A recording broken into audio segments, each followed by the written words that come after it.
Guys, ഏവർക്കും ഇന്നത്തെ വീഡിയോയിലേക്ക് സ്വാഗതം. ഒരു ചെറിയ പാചക ടിപ്പുമായിട്ടാണ് കേട്ടോ അന്ന് ഞാൻ വന്നിട്ടുള്ളത്.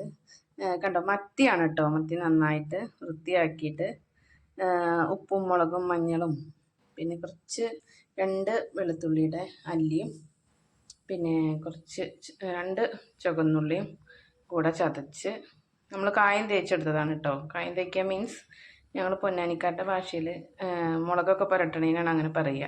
അങ്ങനെ കായം തേച്ചിട്ട് ഫ്രിഡ്ജിൽ ഒരു ദിവസം റെസ്റ്റ് ചെയ്തു എന്ന് പറയാം. ഇന്നലെ രാത്രിയായിരുന്നു ഞാൻ ഫ്രിഡ്ജിൽ കയറ്റി വെച്ചത്. അപ്പം ഇന്നെടുത്ത് വറക്കാൻ കേട്ടോ. അപ്പോൾ നമ്മൾ മത്തി വറക്കുമ്പോൾ ഏത് ടേസ്റ്റ് ഇല്ലാത്ത മത്തി ആയാലും അതെ നല്ല ടേസ്റ്റ് കിട്ടും. പ്രത്യേകിച്ച് ഇപ്പോൾ ഞങ്ങൾ പൊന്നാനിലൊക്കെ നല്ല മീൻ കിട്ടും ഞങ്ങൾക്ക് കേട്ടോ.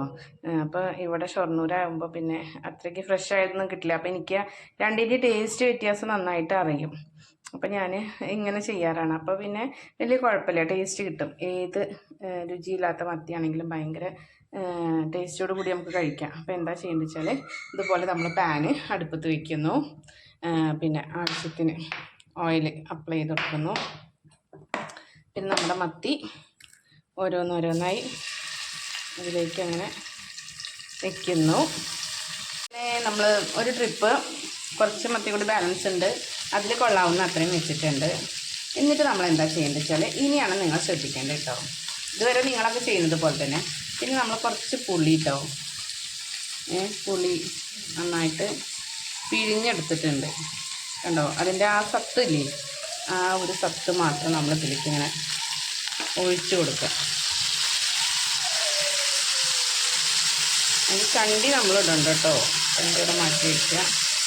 എന്നിട്ട് ഈ സത്ത് നമ്മൾ ഈ പുളിയിലേക്ക് ഈ മത്തിയിലേക്ക് അങ്ങനെ ഒഴിച്ച് കൊടുക്കുക. പിന്നെ അവിടെ ഇരുന്ന് അങ്ങനെ ആവട്ടെ. കുറച്ച് കറിവേപ്പിലയും കൂടെ ഇടാം കേട്ടോ. കറിവേപ്പിലയും കൂടെ ഇതിലേക്ക് ചേർക്കുന്നത് നന്നായിട്ട്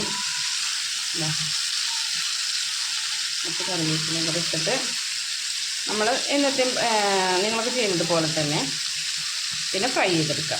അത്രയേ ഉള്ളൂ ഇന്നത്തെ വീഡിയോ. അപ്പോൾ എൻ്റെ ചാനൽ ആദ്യമായിട്ട് കാണുന്നവരാണെങ്കിൽ നിങ്ങൾ എല്ലാവരും പറയുന്നത് പോലെ തന്നെ ലൈക്ക് ചെയ്യുക, ഷെയർ ചെയ്യുക, കമൻറ്റ് ചെയ്യുക. ഓക്കെ, അപ്പോൾ എല്ലാവർക്കും ശുഭദിനം. അങ്ങനെ മത്തി വറുത്തോടെ റെഡിയായി വന്നിട്ടുണ്ട്. അപ്പോൾ ആ പുളിയൊക്കെ ഈ മത്തിയിലേക്ക് പിടിച്ചിട്ട് നല്ല ടേസ്റ്റായിട്ടിരിക്കും കേട്ടോ. ഇങ്ങനെയാണ് ഞാൻ മത്തി വറക്കാറ് കേട്ടോ. നിങ്ങളൊന്ന് ട്രൈ ചെയ്ത് നോക്കൂ.